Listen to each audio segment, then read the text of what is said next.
C'est sûr que je suis très content. Ça n'a pas été une plaidoirie facile, ça a duré quand même 6 heures. Parce que vous étiez seul, vous vous représentiez seul. Oui, tout à fait. Par contre, je tiens à préciser que j'avais quand même été bien coaché et préparé par le coroner Yvon Garneau à Drummondville. Vous avez demandé qu'on lève la ligne de piquetage qui se trouvait près de votre cours d'anthropologie pour lequel vous êtes privé depuis le 13 février dernier. Vous avez un cours cet après-midi. Est-ce que vous allez vous y présenter? Certainement. Si vous êtes seul en classe? Je serai seul.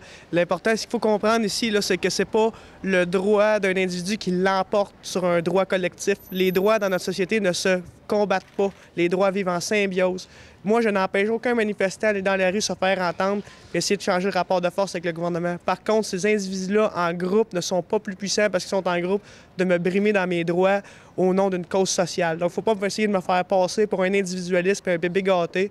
Il faut comprendre que nos droits dans notre société ne se combattent pas les uns les autres. Ils doivent vivre. La liberté des uns s'arrête là où celle des autres commence. Est-ce que vous vous sentez jugé par les autres étudiants? Parce qu'on l'a vu tout à l'heure dans la salle de cours, dans la salle d'audience, il y avait des étudiants en grève qui manifestement ne sont pas d'accord avec vous. On les a entendus gronder même un peu. Comment vous vous sentez par rapport à ça? Ça me laisse totalement indifférent. Par contre, ce qui me préoccupe un peu, c'est que les fédérations, en entrevue, s'acharnent à me faire passer pour un bébé gâté, puis un individualiste, voire un nombriliste. Or, moi, j'ai gagné pour ce qui est de moi. Par contre, la porte est ouverte pour tous les étudiants au Québec qui sont empêchés dans leur cours au nom d'une cause sociale, qui sont brimés là-dedans. Ils ont juste à me contacter Maître Garneau à Drummondville. Il y a des copies du jugement qui vont être envoyées et j'invite tous les étudiants à se faire entendre pour que leurs droits soient rétablis.